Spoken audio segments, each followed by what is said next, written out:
ఓం ఓం హ్రీం ఓం వందే గురుపదద్వంద్వం వాంగ్మానసగోచరం రక్తశుక్లప్రభామిశ్రం అతర్క్యం త్రైపురం మహా బ్రహ్మాస్తగుండికాస్తాం శుద్ధజ్యోతిస్వరూపిణీం సర్వతత్వమయీం వందే గాయత్రీం వేదమాతరం. నమస్తే భువనేశాని నమస్తే ప్రణవాత్మికే సర్వవేదాంత సంసిద్ధే హ్రీంకారమూర్తయే అగ్రబిందు పరికల్పితాననాం మధ్యబిందు యుగలస్తనద్వయీం పార్శ్వబిందు రచనా గుణస్పదాం నవమితే పరశివే పరాం కళాం కామేశ్వరీం పరాం మీడేకాదిహాదిస్వరూపిణీం మాతృకావర్ణలిప్తాంగీం మహాశ్రీచక్రమజ్జగాం మహాత్రిపురసుందరీం. ఓం ఓం ఓం హ్రీం హ్రీం హ్రీం శ్రీమాత్రే నమః. ఓం హుం హుం ఓం హ్రీం హుం ఓం హ్రీం ఓం హుం హుం ఓం అఖండాత్మ పరచిద్గణ నిసర్గదత్త ఓం నిసర్గాత్మ పరచిద్గణ అఖండదత్త ఓం పరానంద చిన్మయగణ బ్రహ్మదత్త ఓం విరాట్ స్వరాట్ సామ్రాట్ గణ విష్ణుదత్త ఓం సర్గస్థితిలయానంత త్రిపురదత్త ఓం సార్వత్రిక చక్రేశ్వరి సదాఖ్య శ్రీ లలిత ఓం నిరంజన నిర్వికల్ప నిస్తులగణ నిత్యదత్త ఓం మాయాంతరాత్మ మాయాఘన మోక్షదత్త ఓం మృత్యోర్మృత్యు మృత్యుంజయ మిహిరదత్త ఓం పూర్ణ బ్రహ్మ పరచితి గణ జ్ఞానదత్త ఓం విశ్వరూప చక్షుర్గణ విజయదత్త ఓం దత్తోహం సోహం శివోహం హంసోహం సోహం హంసః దత్తోహం సోహం శివోహం. గురుకృప మాతృకృప నేనా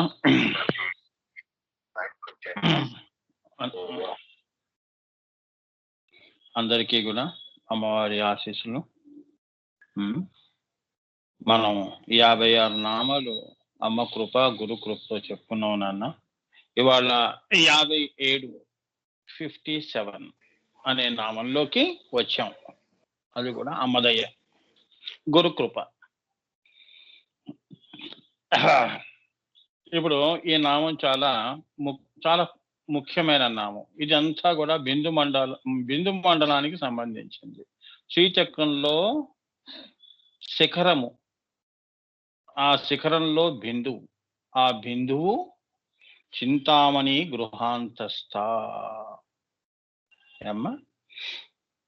చింతామణి గృహమునందు నివసించునదని సామాన్య అర్థం. చింతామణి గృహాంతస్థ అంటే పేరుని చూసి మనం ఏమనుకుంటామంటే చింతామణి అనే గృహంలో అమ్మవారు కొలువు తీరి ఉన్నారు అని మీరు సామాన్యంగా అందరూ కూడా భావించే భావన.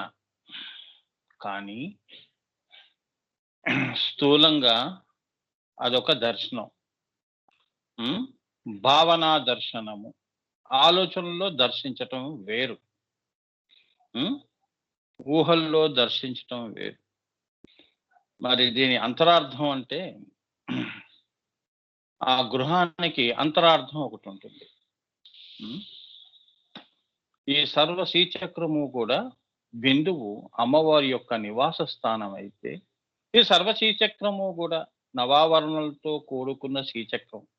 మీ ఇళ్లలో చూసే శ్రీచక్రం ఉంది, ఇదంతా సృష్టికి బిందువు నుంచి భూపురాది రేఖల వరకు దీని యొక్క నిర్మాణం ఎలా ఉందో ఇదంతా కూడా అమ్మవారి గృహము అని భావించాలి.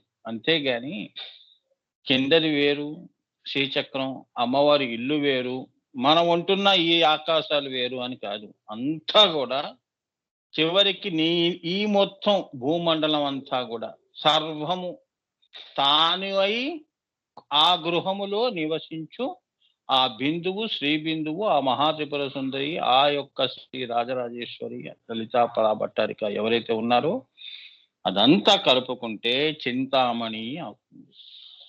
అర్థమైందా? అంతేగాని మన 4 గోడలు పెట్టుకొని ఇది మా ఇల్లు అండి, ఇది మా గృహం అని చూపించేది కాదు.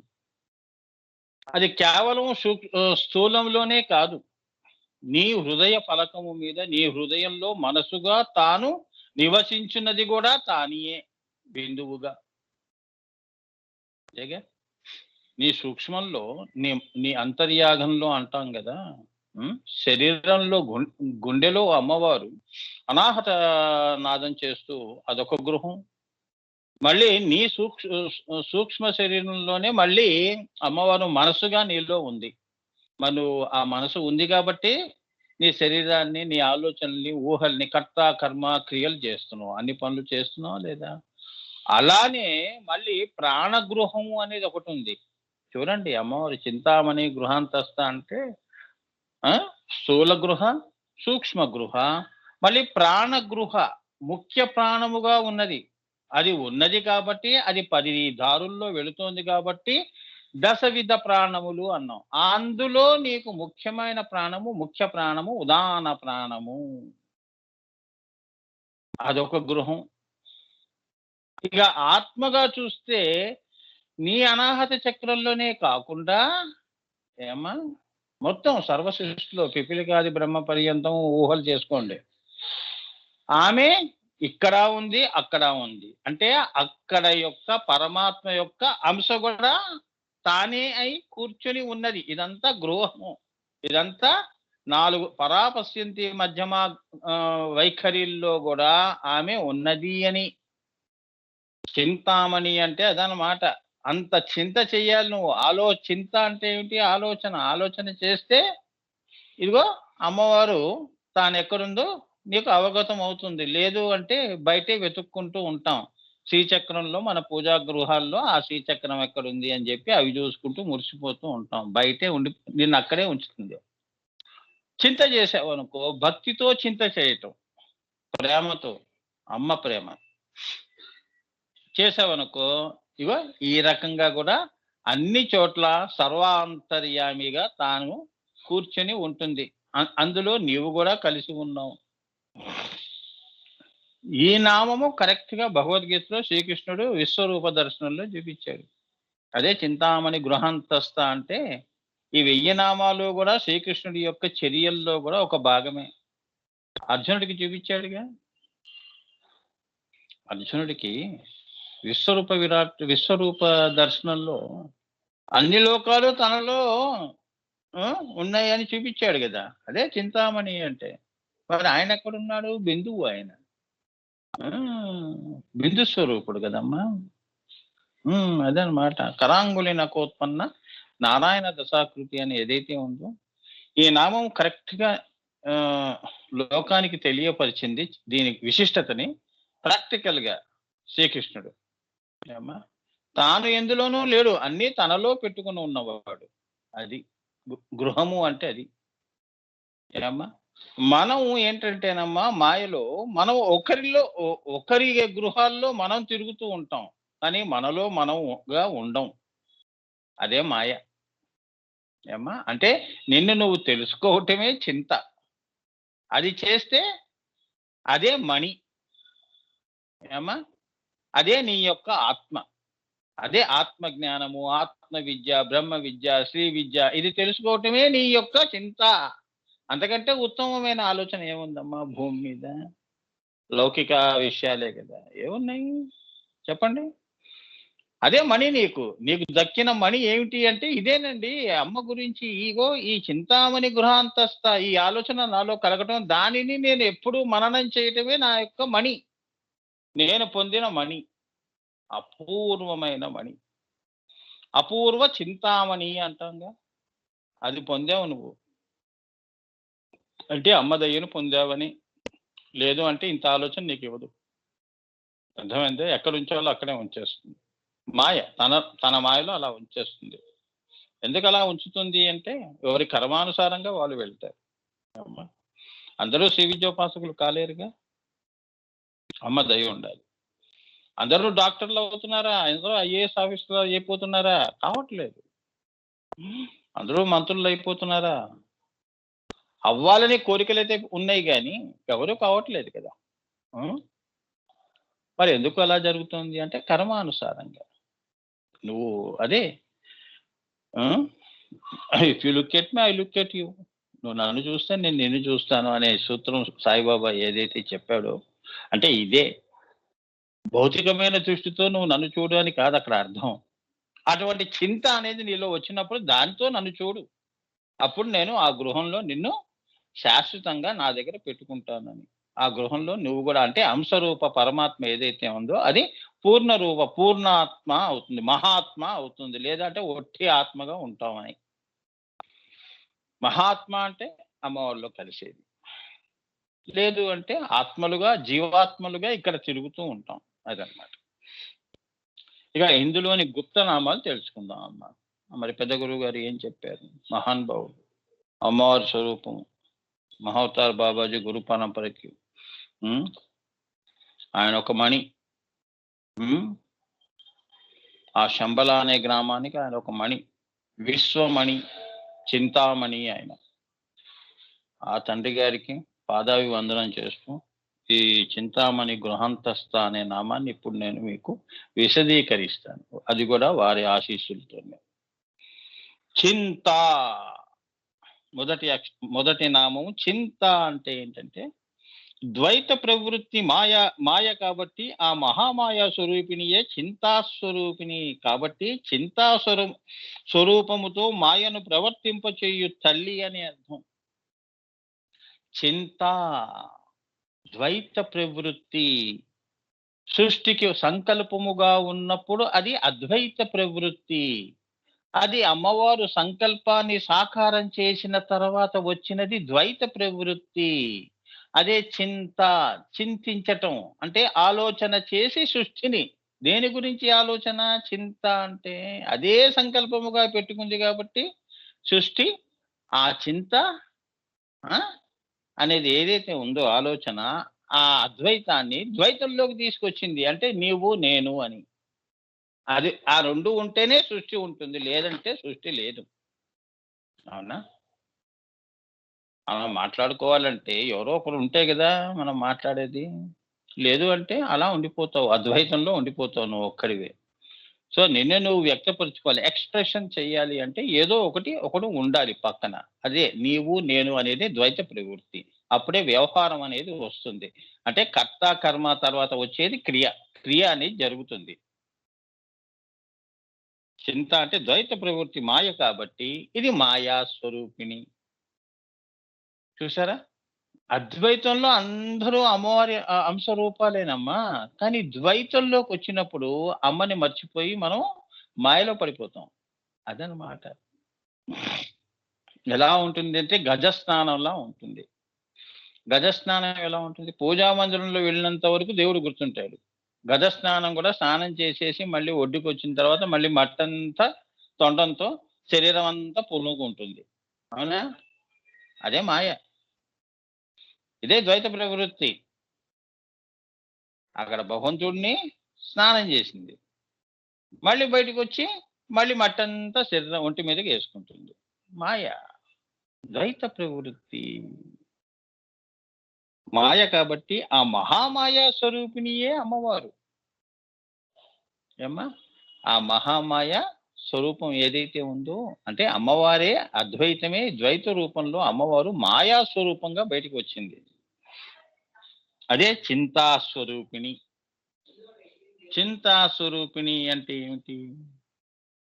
ద్వైతంలోనే ఎక్కువ చింతిస్తూ ఉంటాం. చింతించటం అంటే బాధపడటం కాదు. చింతించటం అంటే ఆలోచనలు ఎక్కువ చేస్తామని ద్వైతంలో.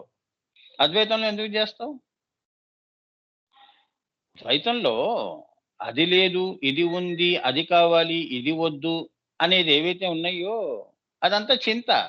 ద్వైత ప్రవృత్తిలో ఈ చింత అనేది ఎప్పుడు ఉంటుంది కాబట్టి ఆ తల్లి ఈ చింతా స్వరూపిణి నీలో ఆ ద్వైత ప్రవృత్తిని ప్రవేశపెడుతుంది. అంటే ఆత్మగా ఆత్మని అల్లుకున్నది, ఆత్మని కప్పినది ఏమిటి? ఈ చింతయే. ఇదే నీ శరీరము, అదే జీవము. అందులో అమ్మవారు మణిగా ఉంది, ఆత్మగా ఉంది కాబట్టి ఆమె ఏమైంది అక్కడ? మహామాయా స్వరూపంగా నిన్ను 4 శరీరాలతో బంధించింది. స్థూల, సూక్ష్మ, సూక్ష్మతర, సూక్ష్మతమంలో తాను ఉంది నీ హృదయంలో. ఈ 3 పొరలే మాయా పొరలు. అర్థమైందా? అది ద్వైతము అంటే. అప్పుడు నువ్వేమిటి? శరీరంతో నోటితో మాట్లాడటం, వ్యవహారం చేయటం ఇవి చేస్తున్నావు. వెనక ఉన్న 3 శరీరాలు మర్చిపోతున్నావు. అద్వైతంలో ఉన్నవి. అది. అందుకే అమ్మవారు మహామాయా స్వరూపిణి. బిందువు నుంచి మొదలు పెడితే, అద్వైతం నుంచి మొదలు పెడితే ద్వైత ప్రవృత్తి వరకు మహామాయా స్వరూపంలో తాను ఉన్నది. నీతో కర్త కర్మ క్రియ అనేవి చేయిస్తోంది. నీతో అంటే నువ్వని కాదు. సర్వ సృష్టిలో ఉన్న పిపిలికాది బ్రహ్మ పర్యంతము కూడా ఈ ద్వైత ప్రవృత్తిలోనే వ్యవహారం చేస్తున్నారు. సృష్టిని స్థిరీకరిస్తున్నారు, సృష్టిని నిలుపుతున్నారు చింతతో, ఆలోచనతో, మాయలో. సో ఈ చింత చెయ్యటం కూడా ఆవిడే స్వరూపమే, మాయా స్వరూపమే. ఉదాహరణకి నేను ఈ పని చేశాను, సఫలం అయింది అని నువ్వు అనుకుంటావే, ఆ సఫలం అవటం కూడా మాయలో నువ్వు చేసే పనులన్నీ కర్త కర్మ క్రియ అన్నీ కూడా కల్పించేది తానే, నీతో చేయించేది తానే. దాని ఫలము సఫలము, అసఫలము, ప్రతిఫలము, ఇవన్నీ ఇచ్చేది తానే. అవే కర్మలుగా, సత్కర్మలు దుష్కర్మలుగా నీతో చేయిస్తూ ఉంటుంది అమ్మవారు. ఏమ్మా, నీ బుద్ధి వికసించే వరకు మనసుతో చేసేవన్నీ కర్మల కింద వస్తాయి. బుద్ధితో చేసేవన్నీ కూడా అమ్మవారి యొక్క సహస్రార కమలము. విచ్చుకున్న వాళ్ళందరూ కూడా అమ్మ పనులను దృష్టిలో పెట్టుకుని చింతామణి, ఆ చింత చేస్తూనే చేస్తారు. కృష్ణార్పణం అంటుంటారుగా, అటువంటి వాళ్ళు. మనం ఎంతండి అమ్మవారి ముందు అని తెలుసుకొని చేసేవాళ్ళు కర్త కర్మ క్రియ. తెలియకుండా నేనే కర్తని, నేనే కర్మని, నేనే క్రియని, నాకు ఇంకా రాలేదేంటి ప్రతిఫలం అని ఆలోచన చేసే వాళ్ళందరూ రెండో కేటగిరీ. అర్థమైందా? ద్వైతం గురించి చెప్తున్నానమ్మా. వ్యవహారాలు ఎలా ఉంటాయి? మనసుతో ఉంటుంది, శరీరంతో ఉంటుంది, ప్రాణంతో ఉంటుంది, ఆత్మతో ఉంటుంది. అవునా? 4 వ్యవహారాలు ఉంటాయి. శరీరంతో చేసేవన్నీ మాయా ప్రవృత్తులు. దానికి తోడుగా మళ్ళీ మనస్సు ఉంటుంది, దానికి తోడుగా మళ్ళీ ప్రాణం ఉంటుంది, దానికి తోడుగా ఆత్మ కూడా అందులో సాక్షిగా ఉంటుంది. ఈ యాటిట్యూడ్ ఏదైతే ఉందో దీన్ని నువ్వు చింత చేసి సత్యము అసత్యము ఏది అని తెలుసుకున్నవాడు, సత్యము ఆత్మ అని తెలుసుకున్నవాడు బహిర్యాగ, అంతర్యాగ, రహోయాగ, మహాయాగ. అంటే ఏంటంటే ఈ 4 దేహాలని కూడా అమ్మవారికి అర్పణ చేసి అమ్మవారినే చింత చేస్తూ ఉంటాడు. వాడు అసలైన అద్వైతి అని. ఒకే ఆలోచనలో ఉన్నవాడు. 10 ఆలోచనలో ఉన్నవాళ్ళు మాయా. ఒకే ఆలోచనలో సత్యము. ఏమిటా ఆలోచన? సత్యమేవ జయతే, సత్యం సుందరం, సత్యం శివం సుందరం అని తెలుసుకున్నవాడు ఎవడైతే ఉంటాడో వాడి క్రియలన్నీ కూడా అమ్మవారు చేసే పనుల్లానే ఉంటాయి. వారే అవతార పురుషులు, వారే అమ్మ స్వరూపులు. అర్థమైందా? కాబట్టి చింతా స్వరూపముతో మాయని ప్రవర్తింపచేయు. ఇప్పుడు నీలో పలానా స్వీట్ తినాలి అనేది నువ్వు ఆలోచన ఎక్కువ చేస్తూ ఉంటావు 3 రోజుల నుంచి. అది చేసిన తర్వాత 4వ రోజు ఎప్పుడు వస్తుందో అది అనుభూతంలో తెచ్చుకోవాలని అది తెచ్చుకొని తింటావు. ఈ చింతా స్వరూపం ఏదైతే ఉందో ఆ కోరిక తీరే వరకు ఆ ఆలోచన జరుగుతూ ఉంటుందన్నమాట. ఇదే మాయా ప్రవృత్తి అంటే. అంటే చింతా స్వరూపముతో మాయను ప్రవర్తింపజేస్తుంది. నిన్ను మాయలో ఉంచాలో అంటే నీ కంటికి బహిర్దృష్టి, తారకా దృష్టి, ఆ దృష్టి బహిర్దృష్టి చేసావనుకో అమ్మా, చేసినప్పుడు నీకు అందమైన ఈ సృష్టి చూపించంగానే వెంటనే నీకేమిటి కోరిక అనేది వస్తుంది. తృష్ణ, సంకల్పము వెంటనే వస్తాయి. ఆ వస్తువు నాదైతే ఎంత బాగుండును అనిపిస్తుంది. అదే మాయా అంటే. అంటే ఏమిటి? చింత స్వరూపముతో మాయను ప్రవర్తింపజేస్తోంది, నీలో మాయను ప్రవేశపెడుతోంది. అందుకే అన్నిటికీ మనం ఏంటంటే అందుకే మనం ఎంత ఆలోచన చేస్తే అంతే అన్నారు. అందుకే అలానే మనం ఏది కోరితే మనకి ప్రాప్తం ఉంటే అది వస్తుంది. మనం ప్రాప్తం లేనివి కూడా నాకు రాలేదని చింత చేస్తుంటాం, ఆ మాయలో ఉంటాం, ఆ బాధలు పడుతూ ఉంటాం. అర్హత అనేది చూడాలిగా. అర్హత లేకుండా కోరకూడదు, అర్హత ఉండి కోరేది వేరు. సో ఆ యొక్క స్వరూపం చింత అనే స్వరూపంతో ఉంటుంది. పాలల్లో ఎలా ఉంటుంది, చక్కెరలో మాధుర్యం ఎలా ఉందో నీలో అమ్మవారు అటువంటి స్వరూపముతో, ఆలోచన అనే స్వరూపముతో, అదే యాటిట్యూడ్ అంటారు. అది గనక నువ్వు మార్చుకున్నావు అంటే, బహిర్దృష్టిని అంతర్దృష్టి తెచ్చుకున్నావు అంటే, నీలో నీవుగా ఉన్నావు అంటే, అమ్మ దయ ఉంది, మాయ తొలగింది, నాకు మంచి జరుగుతోంది, నేను సత్యం తెలుసుకున్నాను అనే అనుభూతి నీకు ఏదైతే వస్తుందో అది అమ్మ దయ. అదే చింతా స్వరూపంతో మాయను ప్రవర్తింపజేసేది, అంటే బయటకి చూపించేది. అర్థమైందా? చిన్నపిల్లల్ని మనం ఎలా అంటాం? చేతిలో ఏదో పెట్టుకొని ఆకాశంలో చూపిస్తాం, కాకెత్తుకుపోయిందని. మనం ఆకాశం వైపు చూస్తాం చిన్నప్పుడు. అదే మాయ. అసలు చేతిలో ఉంటుంది. నీలోనే నీ ఆత్మ ఉంటుంది, ఆకాశం వైపు చూస్తావు. అంటే నీ కోరికలన్నీ ఆకాశంలా ఉంటాయి. గగన కుసుమములు అంటారు, అవి తీరవు పెట్టవు. అదంతా కూడా మాయ, ఎండమావులు. అదే మాయగా చూపిస్తుంది అమ్మవారు. నీలో ఆత్మ ఉందని చెప్పదు, అది నువ్వు తెలుసుకోవాలి. నేను బయటే చూపిస్తుంది. చిన్నపిల్లలకి నేను చెప్పాను కదా ఇప్పుడే ఎగ్జాంపుల్. పుష్ అని చెప్పి మనం పైకి వేసేస్తాం. ఏదైనా విలువైన వస్తువు ఉంటే, అది నాకు ఇవ్వు ఇవ్వు అని పిల్లలు ఏడిపిస్తుంటే, గాల్లో విసిరేసి చేతిలో పెట్టుకొని వెనక్కి చెయ్యి పెట్టేసి ఆకాశం వైపు చూపిస్తాం. వెంటనే మనం ఏం చేస్తాం? ఆకాశం వైపు అయ్యో కాకి ఎత్తుకుపోయిందా అని అలా చూసుకుంటూ పోతాం. అదే మాయ. సింపుల్‌గా చెప్పానమ్మా. నాకు తోచింది చెప్పాను. మీకు అర్థమయ్యే రీతిలో చెప్పాలి కదా సామాన్యులకి. ఏమ్మా? చూసారా? అంటే బహిర్దృష్టి నువ్వు పెంచుకున్నావు. నువ్వు బయటని ఎక్కువ నమ్మావు, లోపలిని తక్కువ నమ్మావు. నిన్ను నువ్వు అదే దాన్నే అంటారు, నిన్ను నువ్వు తక్కువ చేసుకోవటము, ఇన్ఫీరియారిటీ కాంప్లెక్స్ అనేది ఏదైతే ఉంటుందో, తక్కువగా నాకంత ఎక్కడ ఉంది అని.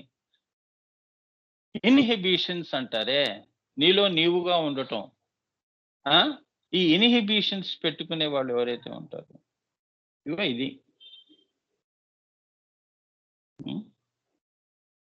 అందుకే చింతా స్వరూపముతో అమ్మవారు మాయను ప్రవర్తింపచేయు తల్లి. అందుకే మనం ఏంటంటే నాన్న, బయట దృష్టి తగ్గిస్తే లోపలి దృష్టి అంతర్నేత్రం తెరుచుకుంటుంది.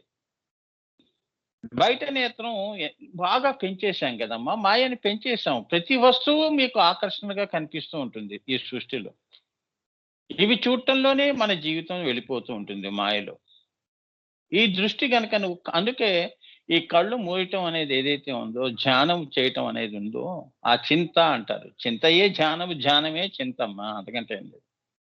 ధ్యానం కూడా ఒక వస్తువుని పెట్టుకుని ధ్యానం చేస్తాం. ధ్యానాజాతులు జేయ అమ్మవారు. ఆ ధ్యేయమే అమ్మవారుగా పెట్టుకున్నావు అనుకో, ఆ చింత చేసావు అనుకో, ఈ మాయ తొలగిపోతుంది నాయన. నీవు చింతామణి అనే గృహములోకి వస్తావు. చింతామణి గృహము అంటే మూడవ కన్ను నీ గృహము, అంటే అమ్మవారి యొక్క సృష్టి, అమ్మవారి యొక్క భూపురాది రేఖలు, అందులోకి నీకు ప్రవేశం అనేది ఇస్తుంది, లేదా మాయలో ఉంచుతుంది. అక్కడికి చింత అనేది నామం పరిసమాప్తమైంది. అర్థమైందా అమ్మా మీకు? చింత అంటే అది. చింత చేయటం అంటే క్వాలిఫైడ్‌గా, క్వాలిటీ థింకింగ్ అంటారు. Quality mind. పనికిరాని ఆ విషయాలన్నీ ఆలోచన చేసేవన్నీ క్వాలిటీతో ఉండవు. ఏమ్మా? చైనా వస్తువుల్లా అన్నమాట. చైనా వస్తువులు ఎంతకాలం ఉంటాయి? ఈ ఆలోచనలు కూడా మనలో చైనా వస్తువులు ఉన్నంత వరకు ఉంటాయి. తర్వాత వెళ్ళిపోతాయి, పనికిరావు. క్వాలిటీ అంటే ఏంటి? బ్రాండెడ్. నీ మైండ్ ఏదైతే ఉందో అది క్వాలిటీగా పెట్టుకో. Quality mind at the same time quality health and quality work. నువ్వు క్వాలిటీ మైండ్ పెట్టుకున్నావంటే నీ క్రియలో నువ్వు చేసే పనులు కూడా అంత సాఫల్యం అవుతూ ఉంటాయి. అందరినీ కూడా ఆకర్షిస్తూ ఉంటుంది. ఎంత చక్కగా పనిచేసావమ్మా అంటారు. అవునా? అది